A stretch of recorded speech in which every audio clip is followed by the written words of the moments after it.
Jesus Christ ang gagawin mong model sa iyong Christian life, hindi ka talaga mapapariwara. Amen?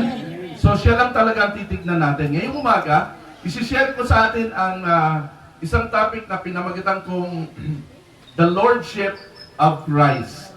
Amen? Isa ito sa pinaka-importanting topic sa banal na kasulatan. Alright? The Lordship of Christ o ang pagiging Panginoon ni Kristo. Amen? So bakit ba mahalaga ang Lordship of Jesus sa buhay natin? Alam niyo ba na ang Lordship of Jesus Christ is the only way to be saved? Amen. Pwede ka magkaroon ng lahat ng pananampalataya kay Jesus. Lahat ng dahilan para manampalataya o maniwala ka kay Jesus, pero hindi ka saved. Amen. Gusto kong i-discuss yan ngayong umaga. Nang sa ganun, maintindihan natin kung saan ang mga tao, tayo mga Kristiyano, nakalugar sa ating paniniwala sa Panginoon. Amen po ba? Gusto nating sigurado ang ating kinatatayuan sa Panginoon. Amen? Amen. At sa umagang ito ay mababasa nyo sa inyong sarili ang inyong buhay at ang inyong kinatatayuan. Sandali muna tayo manalangin. Dakilang Diyos, maraming salamat sa iyong pangungusap ngayong araw na ito, sa umagang ito. Tinataas ka namin sapagkat ikaw ay mabuti. Ikaw ay dakila, ikaw ay nagtuturo, ikaw ay binubusog mo kami ng kaalaman, karunungan, di lang sa pisikal na katawan, kundi sa aming spiritual na buhay na higit na mahalaga sa lahat. Ngayong umaga, sinabi mo sa iyong salita, Panginoong Jesus, na kung saan may dalawa o tatlong nagtitipon sa iyong pangalan, ikaw ay nasa gitna nila. Dakilang Diyos, sa umagang ito, mangusap ka sa pangalan ni Jesus. Amen. Amen and amen. Palakpakan natin si Lord. Alright, so gusto kong buksan natin ang ating versikulong babasahin sa Roma 19, sa Ingles ay Romans chapter 10 verse 9. Yan yung mga may hawak na Biblia. Sa Tagalog, pwede nyo akong sundan. Sabi sa Ingles, if you declare with your mouth, Jesus is Lord, and believe in your heart that God raised Him from the dead, you will be saved. Now, salvation pala ang topic sa verse na to. Okay? So, ito ay sukatan ng kaligtasan. Amen. Okay? So sabi niyan, if you declare with your mouth and then believe in your heart that God raised Him from the dead, you will be saved. Alam niyo po ba, many people want salvation. Sino dito ang gusto ng salvation? Amen. Gustong makatiyak ng kaligtasan. Lahat tayo, di ba? Wala namang hindi. Okay? Assurance is the most important thing sa buhay ng isang tao. Now, many people want salvation, but they don't want submission. Gusto lang nila ma-save, but ayaw nila mag-submit. Mag-submit. Yeah. Ha?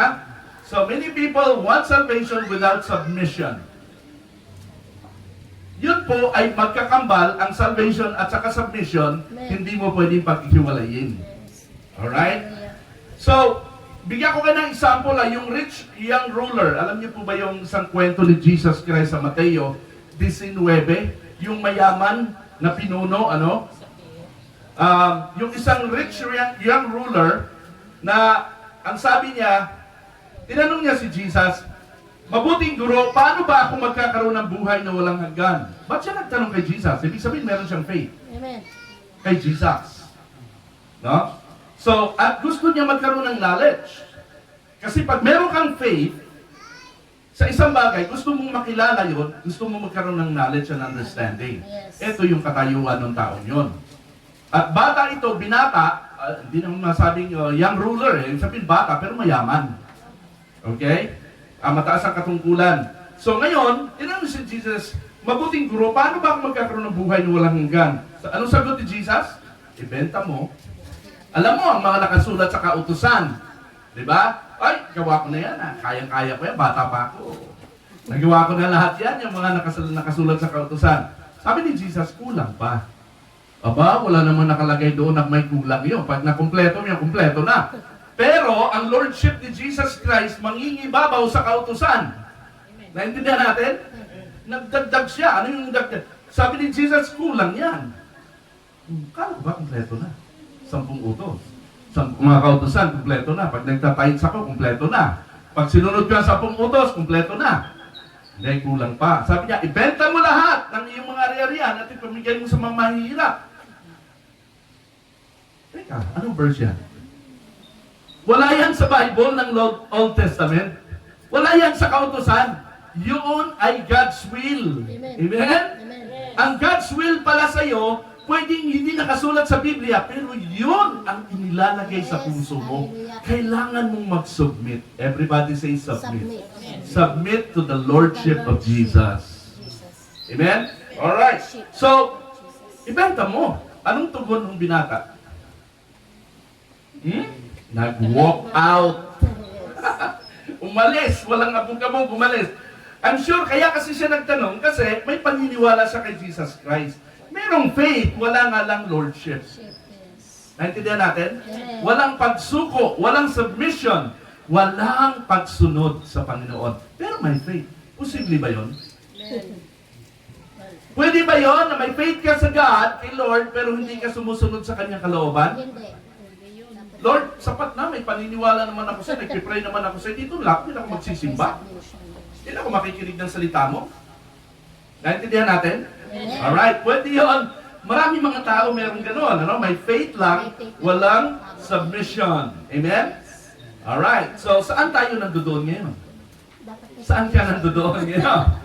Okay? So, gamitin mo itong mensaheng ito para silipin ang iyong tunay na kalooban.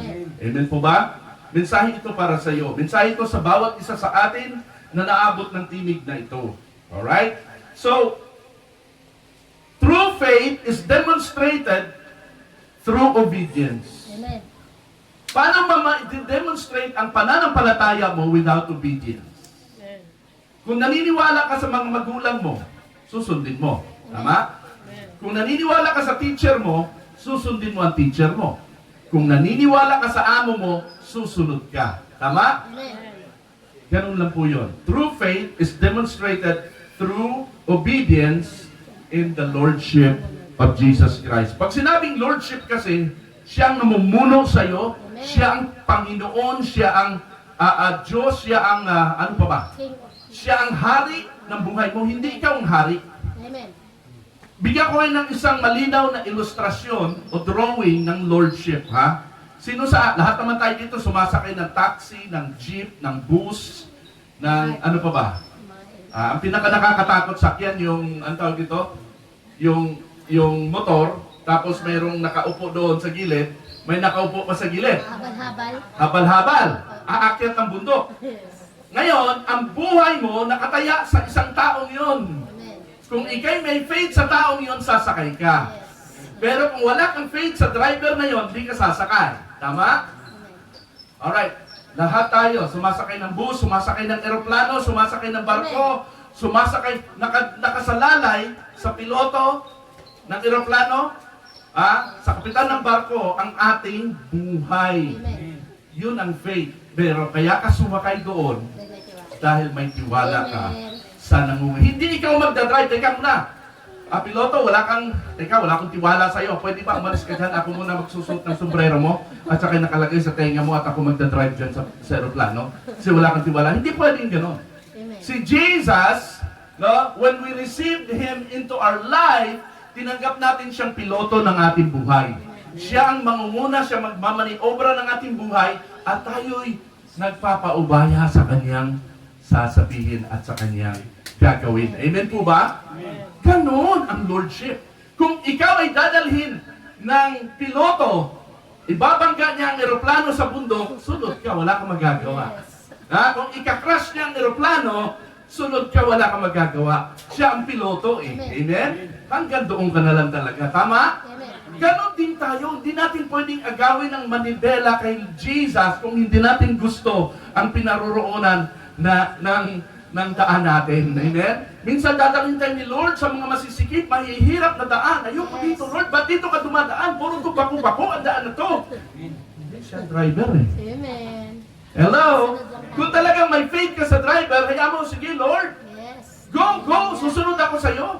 Amen. May tiwala ako sa iyo eh. Amen. Yun ang true faith. Amen? Amen. Everybody say, submission. Submission. Yun, mag-submit ka kay Lord. Amen. Pag sinabing submission, kahit hindi mo gusto, pero yun ang gusto ni Lord, sige Lord, gusto mong masusunod di ako.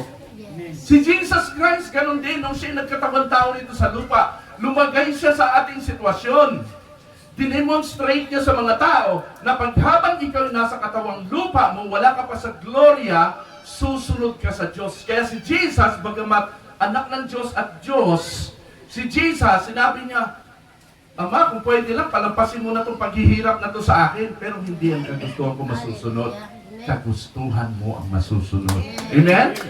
Ganon ang attitude ng isang tunay na mananampalataya. Yes. Lord, ayoko pang mamatay, bata pa ako eh. Alisin mo tong sakit na to. Ay, hindi naalis. Ha? At mamamatay ka talaga. O anong sunod? Ayoko na sa'yo, Lord.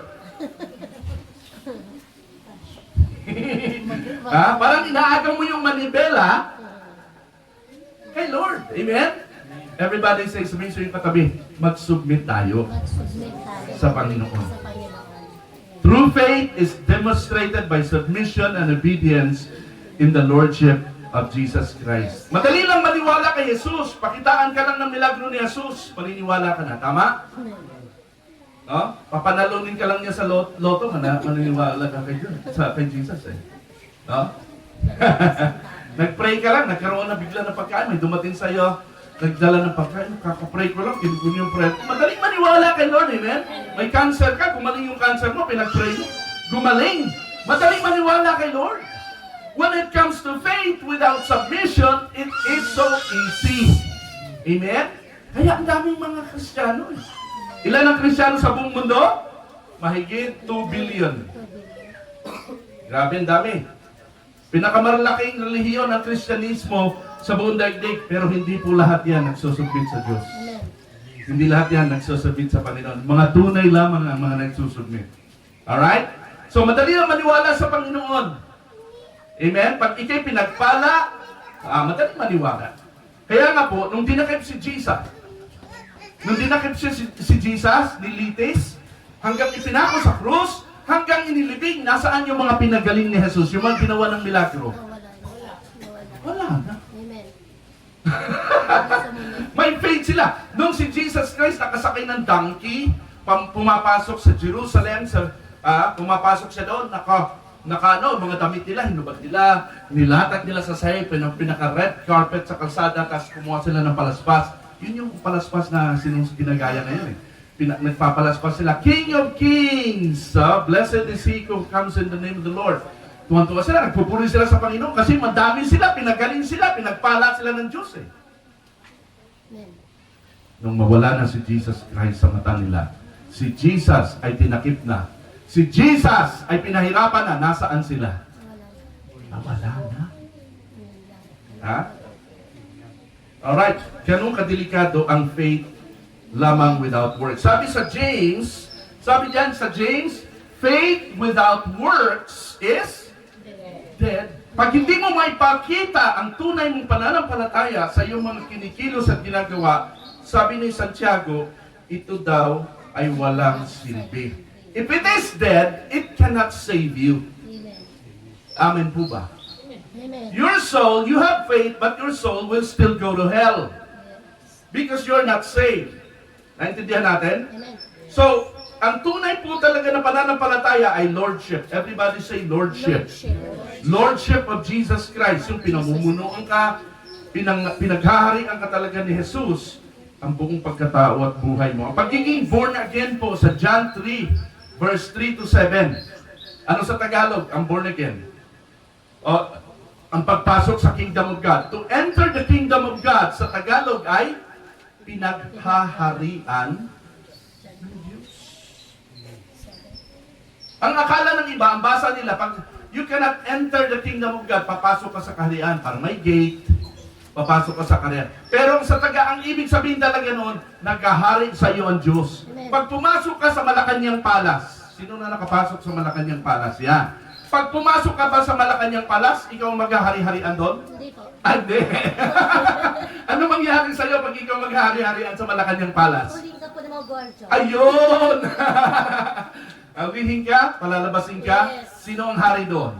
Yung po po mga ano, yung si President. Presidente. Amen?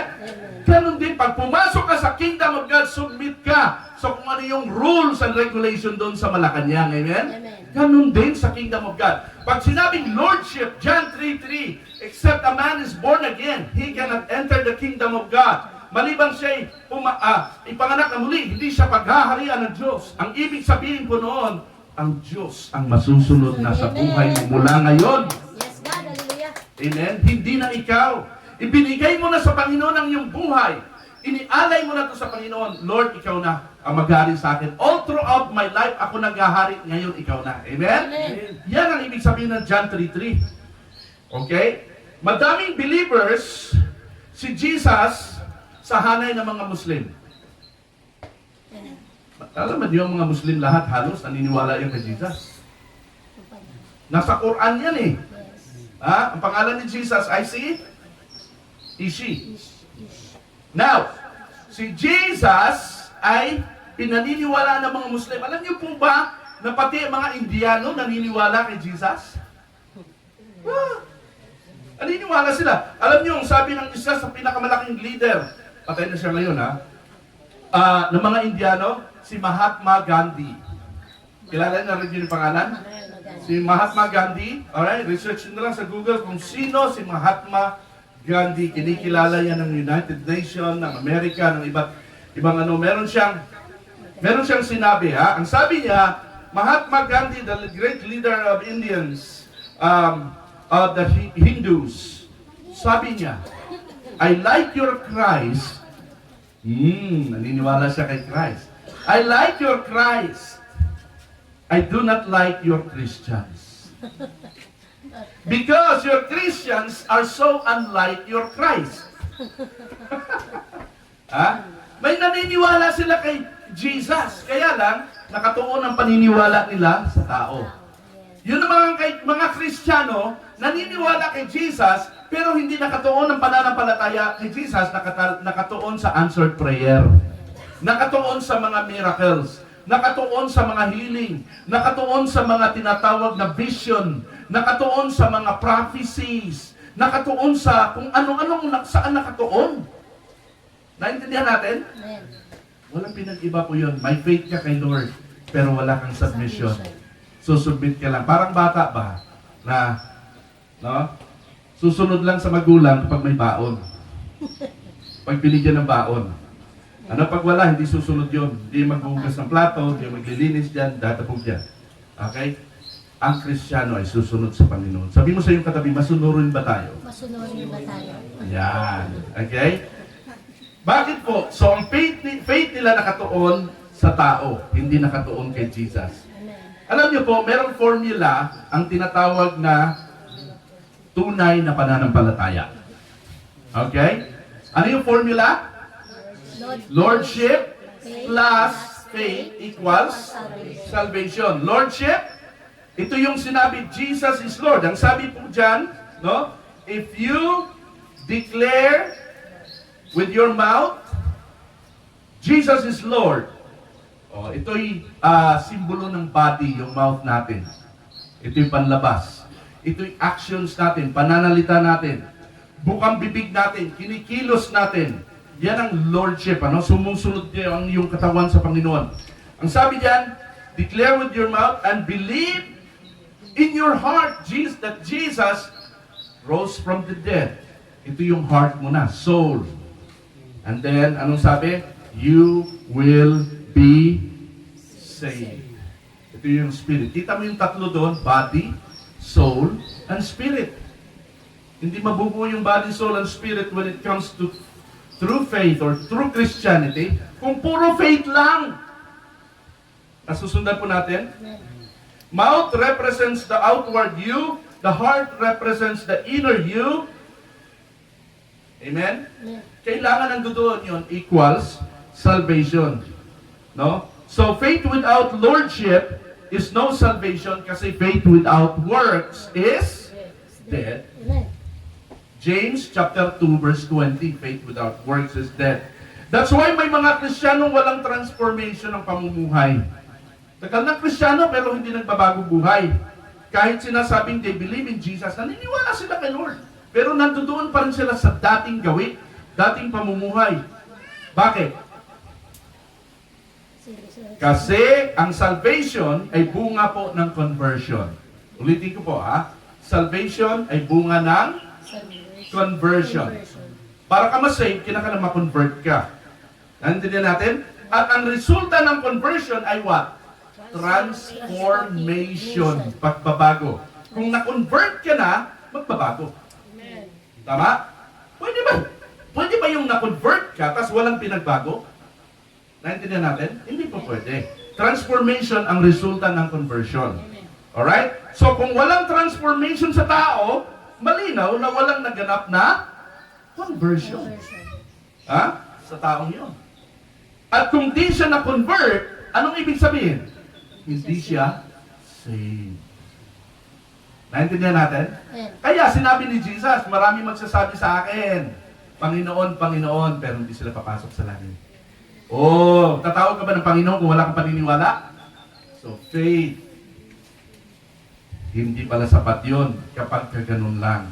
Amen? So, without Lordship, there is no salvation. Sabihin natin, without Lordship, no salvation. So, Bilibid po. Sino nang kapasok ng Bilibid prison? Ayan, ayan. Makapasok na kayo. Taas ang kamay ng mga nakulong na. Hindi. Dumalaw lang.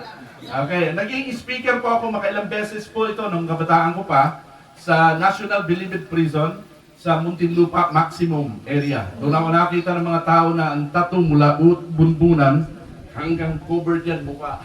No? Hanggang baba. Okay? Nakakulong na ng 60 years, doon na tumanda mula pagkabata, nakakulong na ng 40 years, life sentence, doon pa rin sila.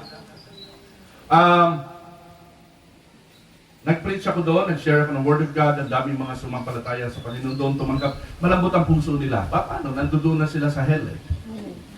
Pierno sa kanila yun eh. Wala silang choice eh, kundi makinig sa Panginoon para magkaroon sila ng option. Amen? Kaya lalambot ng puso nila. Ang worship nila, hagulgul, no? Pinagsamang luhat, sipon, pawis. Hallelujah! Grabe daig tayo dito sa labas. Tayong mga nasa laya, daig tayo. Ano? Grabe sila doon. Alam niyo po ba, nananampalataya sila sa Panginoon, pero nakakulong sila. Kasi criminal sila. Pwede ka palang may faith kay Jesus, pero criminal ka. Hello? Tinanong ko yung iba sa kanila, pinyagan ako mula pa po kabata. Religyoso nga kami. Mula pa kabata. Pero talagang gusto kong pumatay eh. Ganon. Pwede ka Kristiyano, pero gusto mo rin pumatay. Intindihan natin?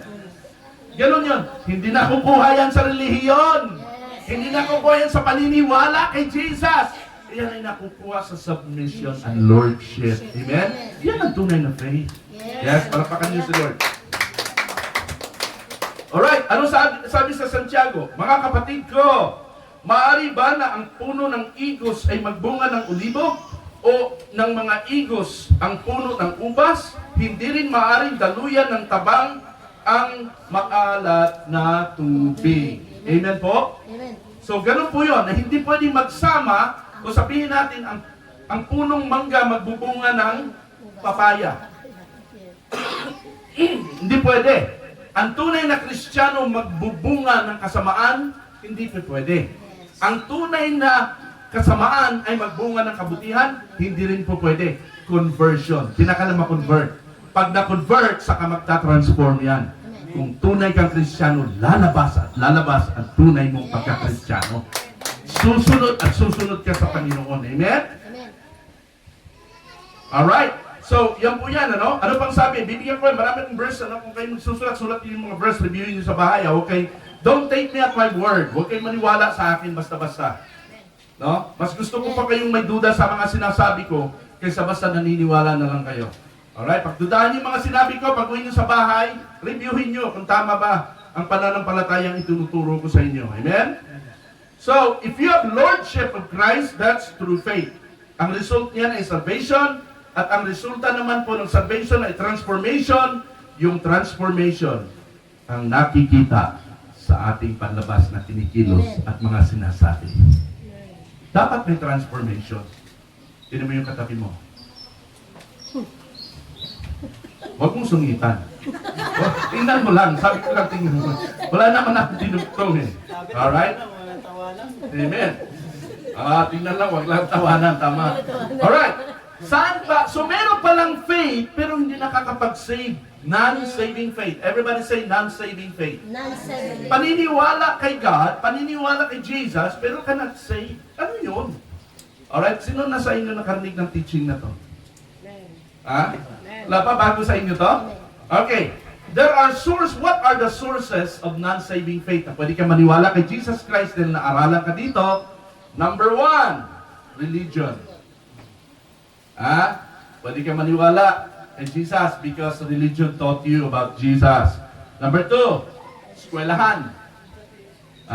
Number 3, sentido común. Common sense. Alright? So, ito ay mga sources of non-saving faith. Hindi nakakapagligtas. Basta alam mo lang, pero walang epekto sa iyo. Alright? Sa religion, Jesus, itinuturo sa mga legalistic system ng simbahan at mga tradisyon.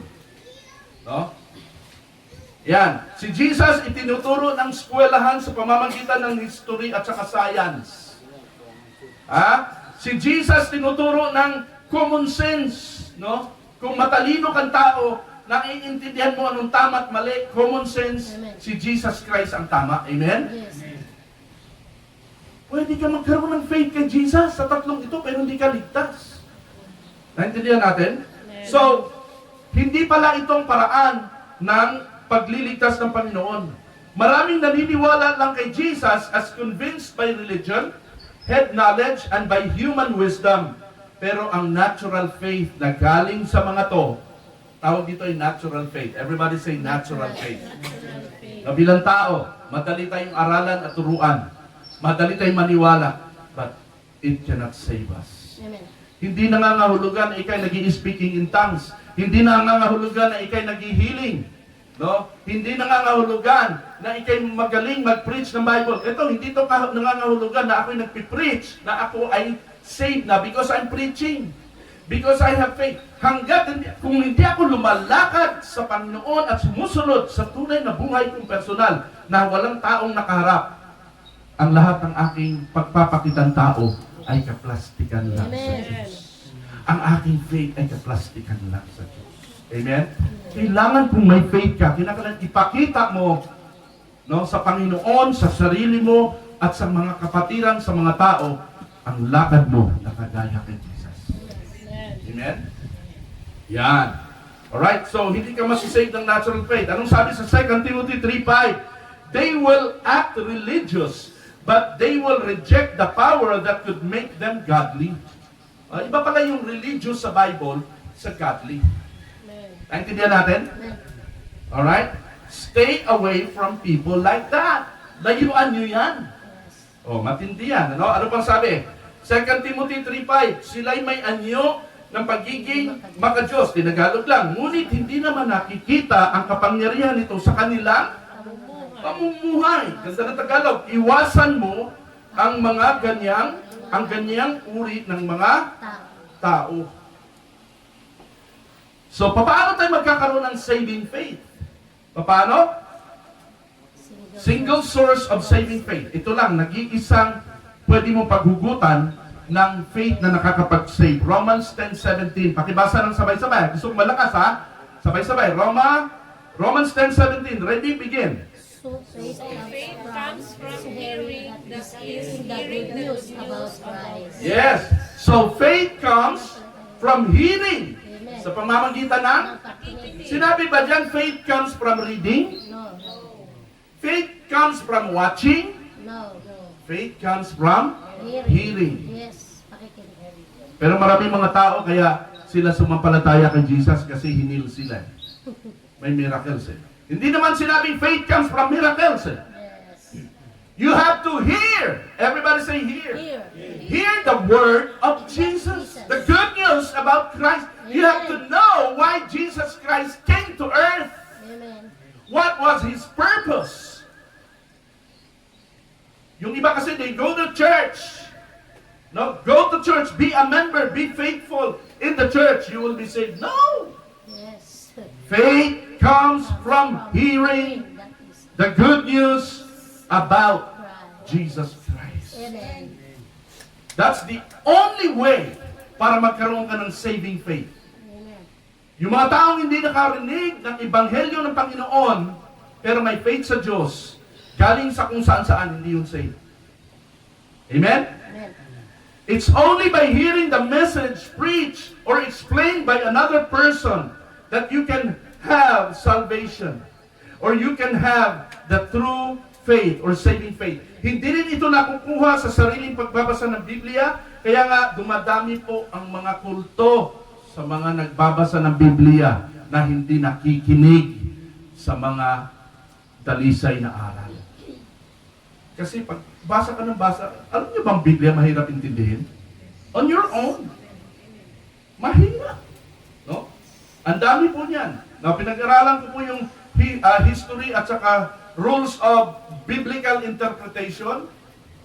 Hanggang ngayon, patuloy ko pang pinag-aaralan yan. Maski naroon ko, review ko na muli. Yung hermeneutics, how to interpret the Bible properly.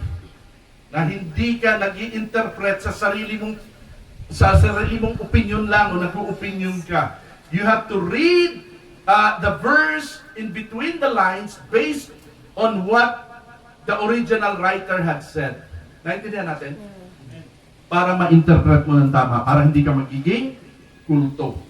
Alright? So, it's only by hearing. Everybody say hearing. Hearing. Marami pong mga nagpipreach na hindi nag-aral. No? Delikado din po yun. Kasi, lalo na, kapag hindi ka talaga, importante sa mga nagpipreach yun, tinatawag na hermeneutics. Importante sa lahat yun. Proper biblical interpretation pag ikay tatayo sa harapan. Amen. Kasi po pwedeng ang mga sasabihin mo will go against you because you're wrong. Marami pong ganun, ano? So, some other time, pag-usapan natin yan. Now, gusto ko lang bigyan ng supporting verse sa Bible kung bakit it's only by hearing. Naalala niyo si Felipe? Yes. Si Felipe sa saan ba to? Sa Acts chapter 8, si Philip, no? Sabi ng Holy Spirit sa kanya, Philip, puntahan mo yung nakasakay ng karwahe, siya ang pinuno ng taga-Ethiopia, no? Nakasakay ng karwahe, nagpapasa siya ng Bible, ng lumantipan, Book of Isaiah ang binabasa niya. Puntahan mo, at ipaliwanag mo sa kanya, hindi niya yun maintindihan. Naintindihan natin? So ito, nagbabasa ng Bible, hindi maintindihan, kailangan may magpapaliwanag sa kanya. Amen? Tinanong ni Felipe yung pinuno, naunawaan ba ninyo ang inyong binabasa? Sagot naman ng pinuno, paano ko maunawaan ito kung walang magpapaliwanag sa akin? At si Felipe ay inanyayahan niyang sumakay sa karwahe at umupo sa kanyang tabi. Sa madaling salita, explain ni Felipe, si Jesus Christ, ang kahulugan ng verse na binasa niya sa Book of Isaiah, tumanggap siya sa Panginoon, mapalataya siya, at sabi niya, magpabautismo na ako.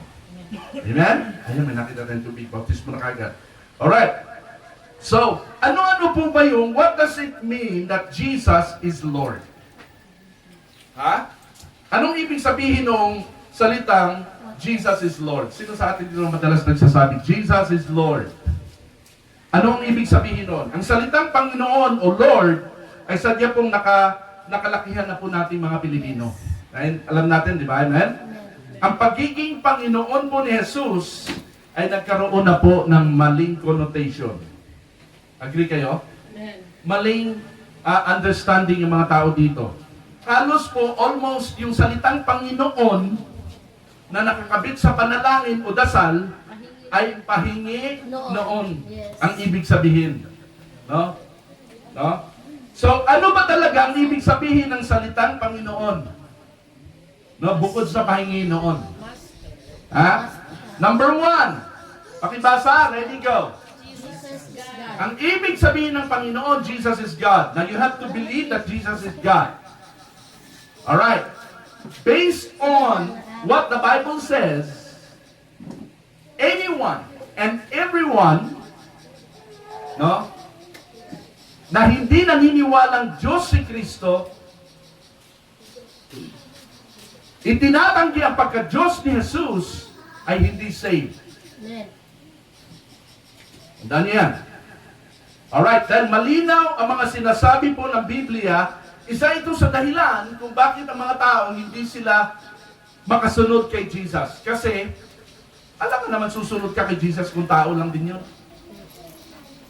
Hello? Amen. Kailangan ang susundin mo Diyos. Eh, hindi ka nga naniniwalang Diyos si Jesus eh. Paano mo siya gagawing Lord of your life?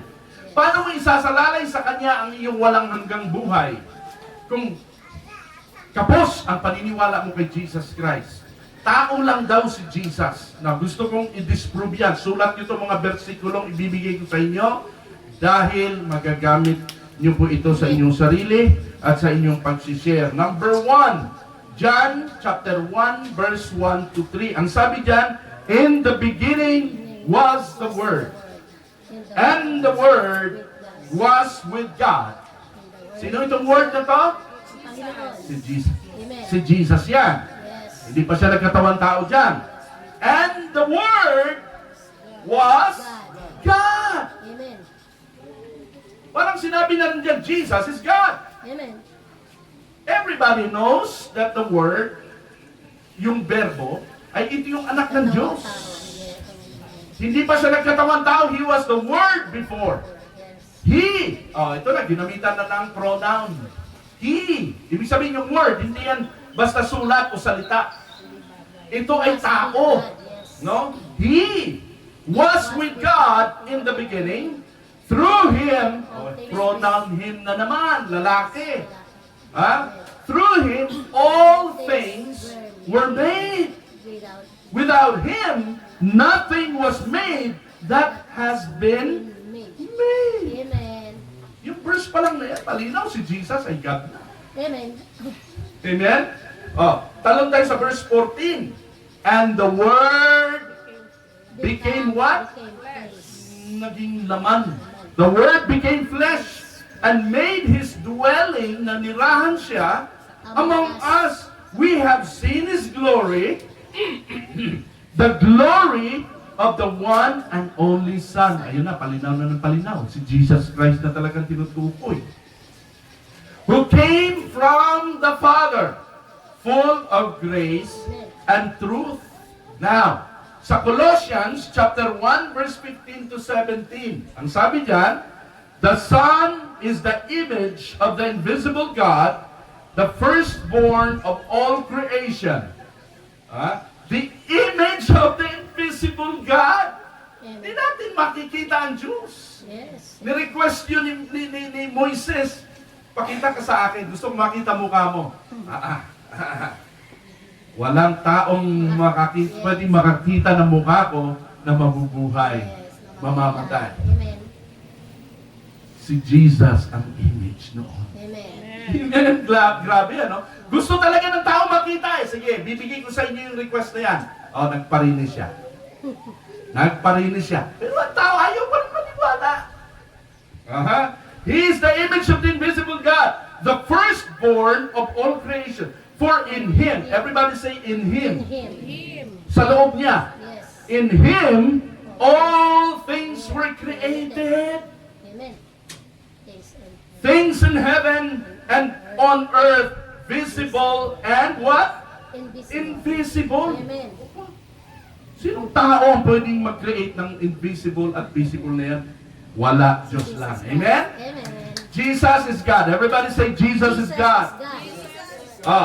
Ano pa? Colossians ulit, 1:15 to 17. Tuloy natin. Whether thrones or powers, or rulers or authorities, all things have been created through Him and for Him. He is before all things, and in Him all things hold together. Kaya hindi nagbabanggaan ang mga planeta. Kaya nandito pa rin tayo ngayon. Kaya nag-i-exist ang buong sansinukob dahil kay Jesus. Amen. Everything holds together because of Him. Anong sabi sa Colossians chapter 2 verse 9? For in Him dwells all the fullness of the Godhead bodily. Grabe, no? Yung tatlong persona, Father, Son, Holy Spirit, na kay Kristo lahat ng yun. Yun yung Godhead yung deity. Yes. Pag sabing deity, yung Diyos, buong pagka-Diyos ng Diyos, na kay Kristo nung siya'y nagkatawang tao. Sabi sa Tagalog dyan, sapagkat ang buong kalikasan ng Diyos ay na kay Kristo sa kanyang pagiging tao, sa kanyang pisikal. Amen. Hallelujah. Grabe, bakit sinasabi nila na hindi Diyos si Kristo, tao lang si Kristo? Apakalaking insultong sinasabi nyo sa Panginoong Jesus. Pero naniniwala kayo.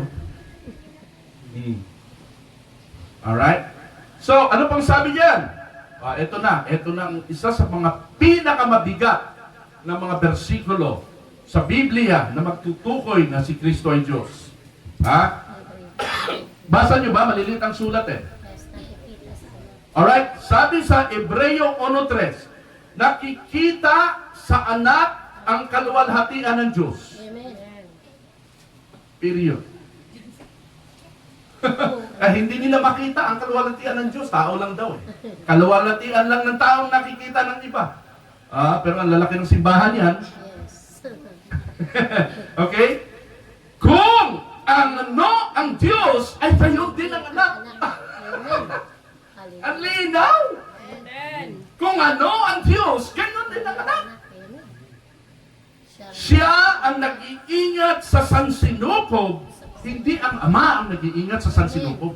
Hindi ang Holy Spirit ang nag-iingat sa sansinukob, ang anak. Amen. Amen. Ang Holy Spirit at ang Ama ay nasa Kanya nung siya'y nagkatawan tao. Amen. Yan, linaw yan Siya ang nag-iingat sa sansinukob sa pamamagitan ng Kanyang makapangyarihang salita. Ito yung word kanina sa John 1:1. Amen. Pagkatapos niyang linisin tayo sa ating mga kasalanan, siya yung napako sa krus. Siya'y umupo sa kanan ng makapangyarihan doon sa langit. Naku po, walang ibang pwedeng umupo doon, Diyos lang. Amen. Amen po. Tuloy natin. Talon tayo sa verse 6. Hebreo 1:6. At nang isusugo na ng Diyos. Eto na. Nang isusugo na. Okay, gugo ka na sa earth anak. Susuguin na kita. Nang isusugo na ng Diyos ang kanyang panganay na anak sa sanlibutan, ay sinabi niya. Anong sinabi? Dapat siyang sambahin. Dapat siyang sambahin ng lahat ng mga anghel ng Diyos. Yes, amen. Alam niyo po ba, ang mga anghel ng Diyos, napaka-powerful noon. Amen. Hindi ko naman, pag nagturo ako sa inyo ng angelology o yung tungkol sa mga angels, makikita niyo kung gaano makapangyarihan ng mga angels. Pero itong mga angels na to sasamba sa anak ng Diyos na si Kristo. Diyos siya. Amen? Amen. Tuloy natin. Verse 8 ng Hebreo 1. Ngunit tungkol sa anak ay sinabi niya. Sino itong niya? Ang Ama. Ang nagsasabi dito. Amen. Ang iyong trono, O Diyos. o Diyos, yung Ama, tinawag niya ang anak na Diyos. Amen. Oh. Ay, Ang iyong trono, o Diyos, ay magpakailanman, ikaw ay maghaharing may katarungan. Amen. Okay, verse 10 to 12. Sinabi pa niya, sino ulit itong niya? Ito yung Father, ito yung si Ama, ito yung si Yahweh. Yes. Si I am, the great I am. Si Yahweh. Si El Shaddai. The great God of the Old Testament. Sabi niya, sinabi pa rin niya, Panginoon. Kita mo, tinawag niyang Panginoon ang anak. Amen. Alam niyo pag Panginoon, ito na po, nilagay siya sa posisyon na siya ang magdidesisyon. Yes. Halimbawa, may-ari ka ng isang kumpanya. Sino nagmamay-ari ng kumpanya dito? Nagmamay-ari ng negosyo. Yan. Gusto ko yan. Itaas ng kamay. Ayan. Kung ikay nagmamay-ari ng kumpanya, mayaman ka. Yes. No? Meron kang i-appoint na CEO. Yes. Naintindihan natin? Makakwenta. Lahat ng desisyon manggagaling sa kanya, hindi sa iyo. Amen. Lahat ng pagsunod sa kanya, ikaw ay nasa likuran lang yan. Naintindihan natin? Yun ang Panginoon. Ibinigay sa iyo ang lahat ng kapangyarihang magdesisyon. Lahat sa iyo. hindi didirekta doon sa may-ari. Naintindihan natin? Ganun ito.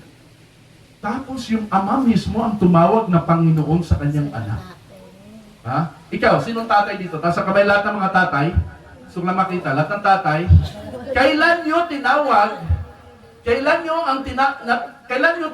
ang inyong anak na tay?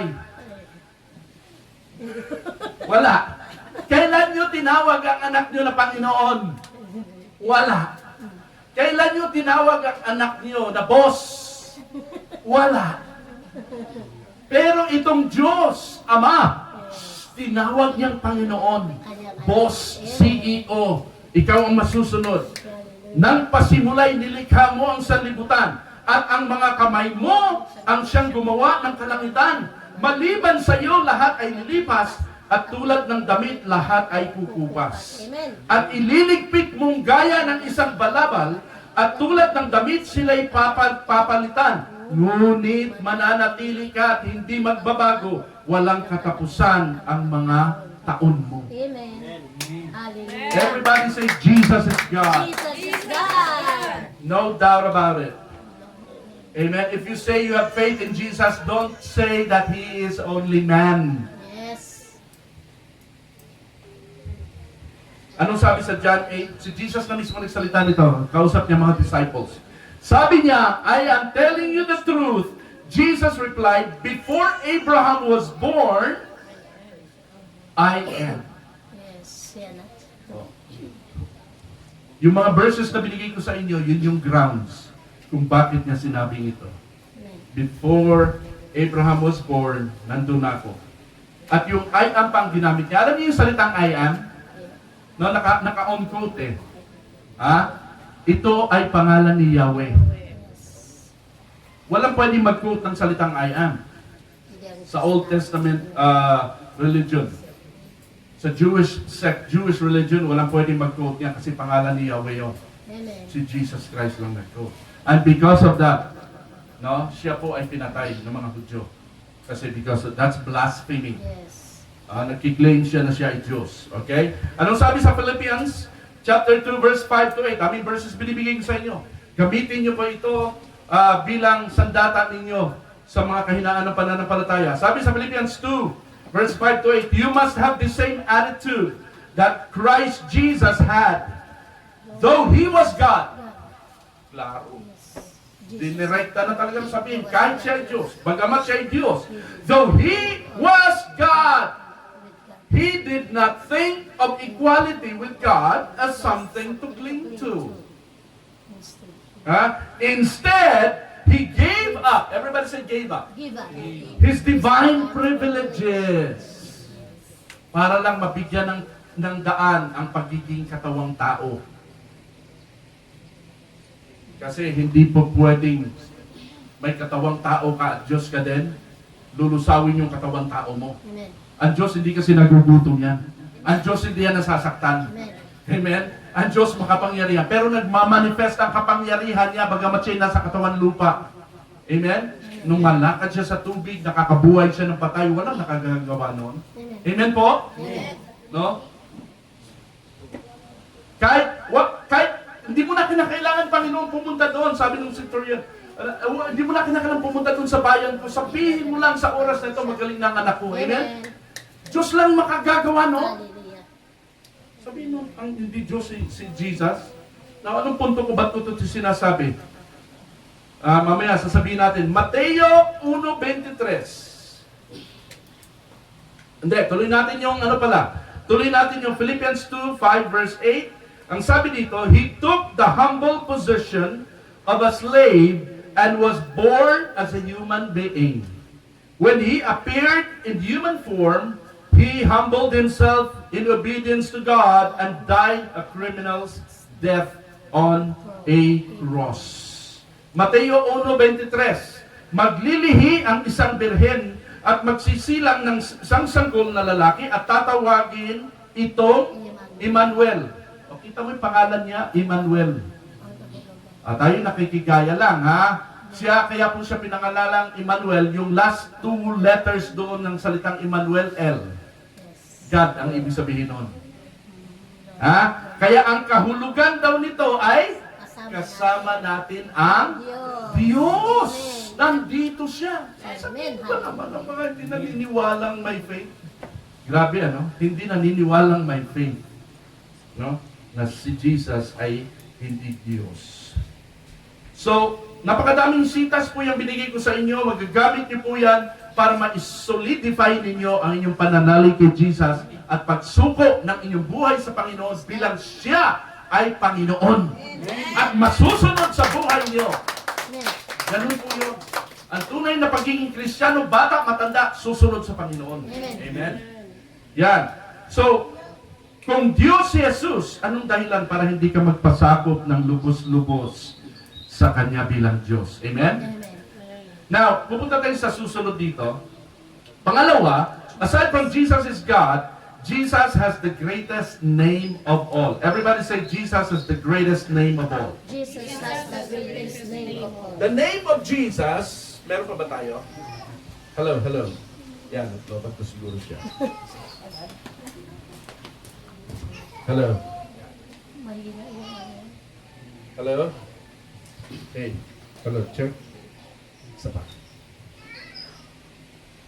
Hello. Hello. Yan. So, the name of Jesus, the greatest name of all names. Everybody say the greatest name of all names. Greatest name Greatest of all. Jesus has the greatest name of Ano sa palagay nyo ang significance ng greatness ng name ni Jesus? Ano sa palagay nyo?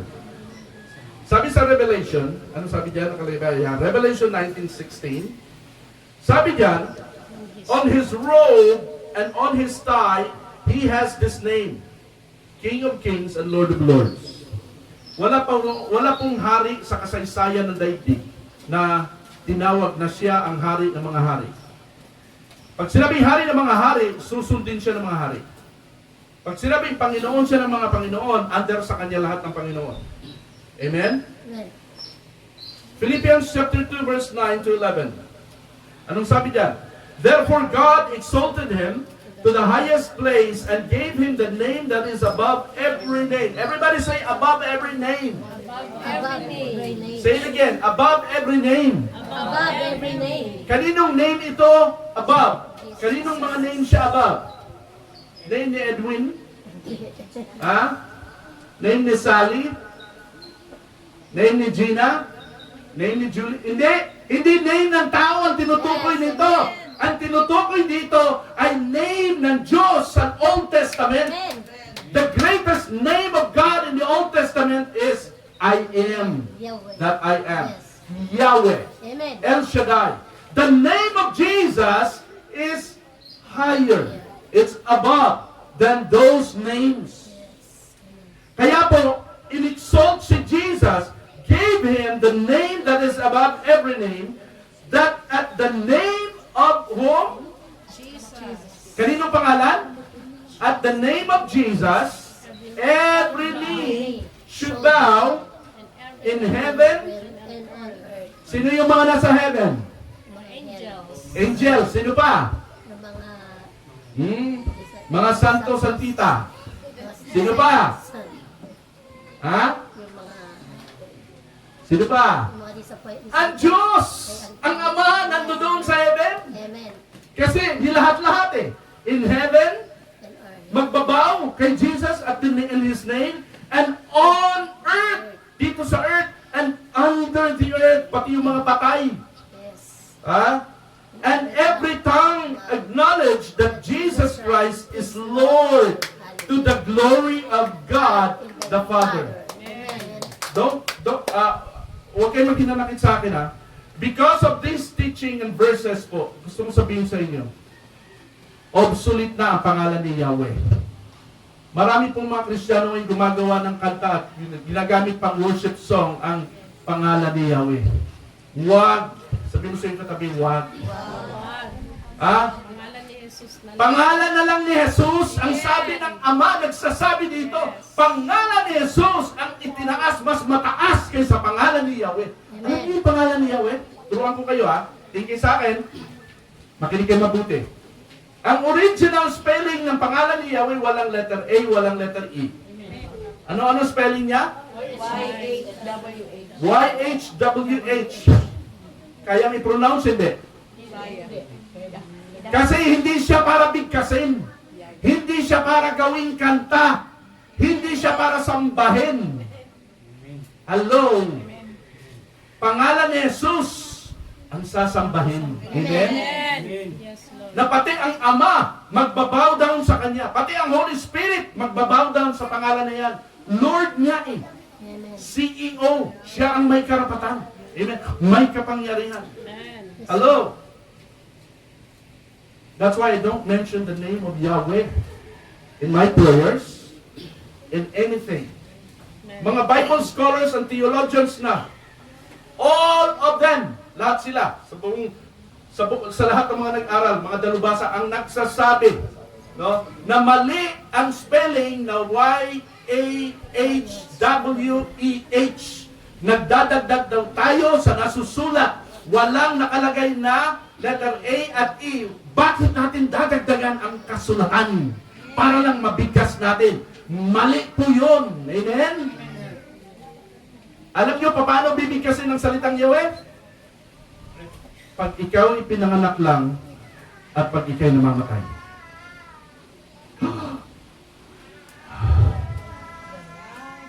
Last breath. Yun ang bigkas ng pangalang Yahweh. Buhay at kamatayan.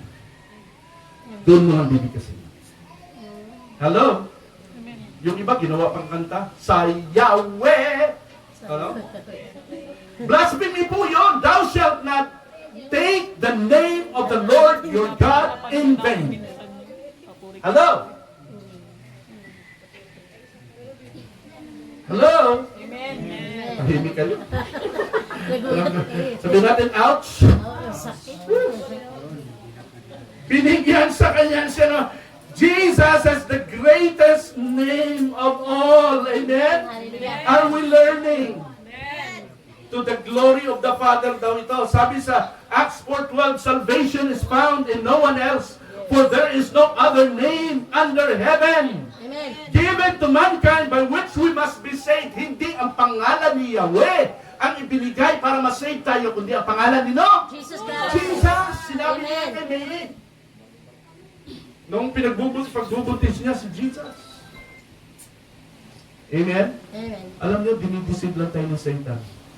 Dinideceive kayo ni Satan sa mga verses na binabasa niyo. At sa mga nagtuturo ng mali. Naintindihan natin? Amen. Alright, pangatlo. Jesus is the head of the church. Colossians 1:8. Pag sinabing head, siyang pinuno, siya masusunod. He is the head of this body. The church, He is the source of the body's life. He is the firstborn. He was raised from death in order that He alone, Amen. Have the everybody say He alone, He He alone. alone. He alone might have the first place in all Things. things. Hindi si Father. Hindi si Yahweh. Amen? Sino na? Si Si Jesus. Jesus. Kaya nga sabi sa Hebrews, no, chapter 12, no, focus daw natin ang ating eyes kay Jesus. Author and finisher. Amen? The author and the finisher of Our faith. our Amen. faith. Amen. Thank you. Woo. Amen po ba? Amen. Amen. Now, sabi sa Ephesians 1:21, Christ rules They're above. there above all heavenly rulers. Grabe. Sinong ruler sa heaven? Panginoon. Father God. Ha? Father God. Father God. Amen. And He rules above all heavenly rulers, authorities, powers, and lords. He has a title superior to all titles of authority in this world and in the next. Wala na talaga. Siya lang. Klaro po ba? Amen. Hindi ako nagsasabi niyan.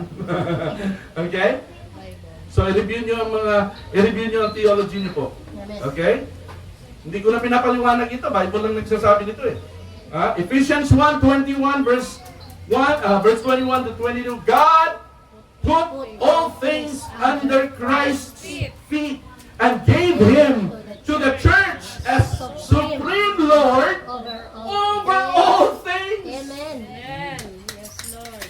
mga mananamba. Dapat yung mga Kristiyano, sinusunod si Lord Jesus bilang Lord God who Amen. created everything, Hallelujah. bilang head of the church, bilang may pangalang pinakamatayog sa lahat ng pangalan, God. bilang ruler of the heavenly things. Amen? Amen.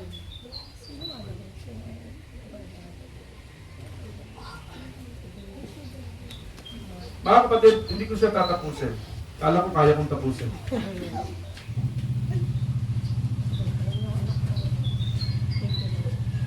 Meron tayong tatlong natutunan dito. Jesus is God. Jesus is the greatest name of all. Jesus is the head of the church. Ang kasunod dito, Lordship means full surrender. At meron pa itong kasunod dito. Sa susunod na nating pagtatagpo. Amen.